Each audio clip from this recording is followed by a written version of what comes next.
Good morning, ladies and gentlemen. You're with Alex, Senior Account Executive at GDMFX. Welcome to today's European Session Outlook. Today's highlight is the interest rate decision in the US remains the same. We'll start with the North American markets. The dollar dropped sharply Wednesday after Federal Reserve policymakers hinted that interest rate increases will be slower than investors had expected and that they're not yet reasonably confident that inflation is rising toward their target level.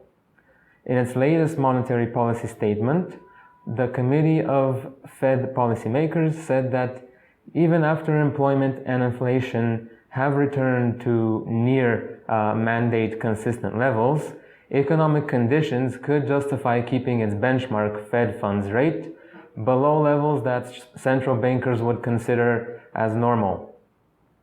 As a result, the Dixie is down to 94.15 from 94.93. Basically, inflation seems to be the main concern for the Fed at the moment, and today we will have important consumer price index data to show us how well the inflation is moving. On to the EU markets. Switzerland's exports fell in May as the strength of the Swiss Franc curbed the demands of exports. Exports in May slipped 2.3% from a year earlier.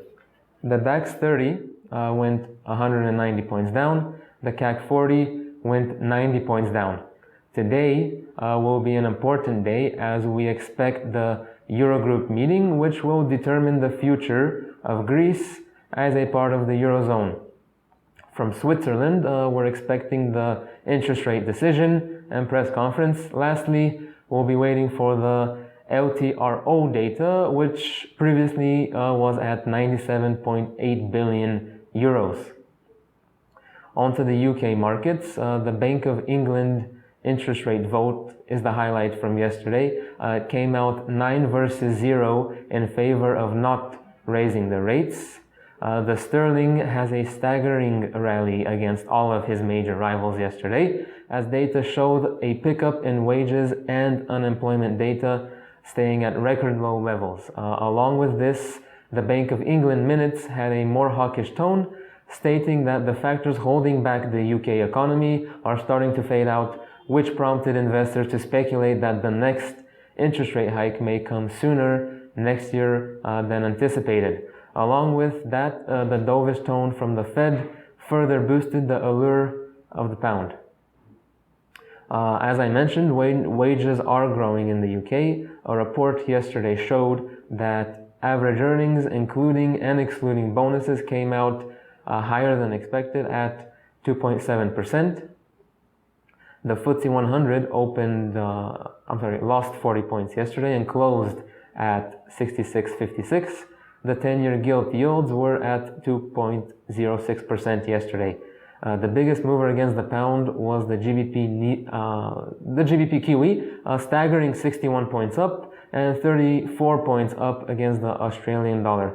Huge movements. For the Asian markets, the Kiwi remains relentlessly sold off as traders continue to absorb the latest New Zealand GDP print, which showed that first quarter economic growth figures for the quarter came in well below forecast.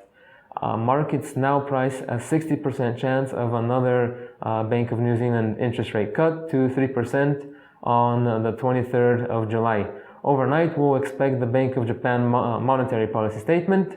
The yen did depreciate during yesterday's trading session, with the biggest mover, again with the British pound against the JPY, 27 points up. On to commodities. Crude oil stocks change. The U.S. crude inventories last week fell by 2.7 million barrels to 467.9 million, the highest level at this time of year in at least 80 years.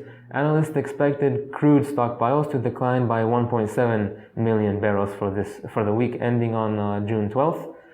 For natural gas prices rose to the highest level in almost 4 weeks on Wednesday. Storage reports slated for release today is expected to show a build of approximately 98 billion British thermal units for the week ending June 12th. Gold had a range of $15, trading at $11.87 now. Silver had a range of 34 cents at $16.19 now. Crude had almost a $3 range at $59.91 now. And natural gas is trading at $2.82 at the moment with a range of 11 cents. Thank you, everybody. This was today's European Session Outlook. Again, my name is Alex, Senior Account Executive at GDMFX. Until next time, goodbye.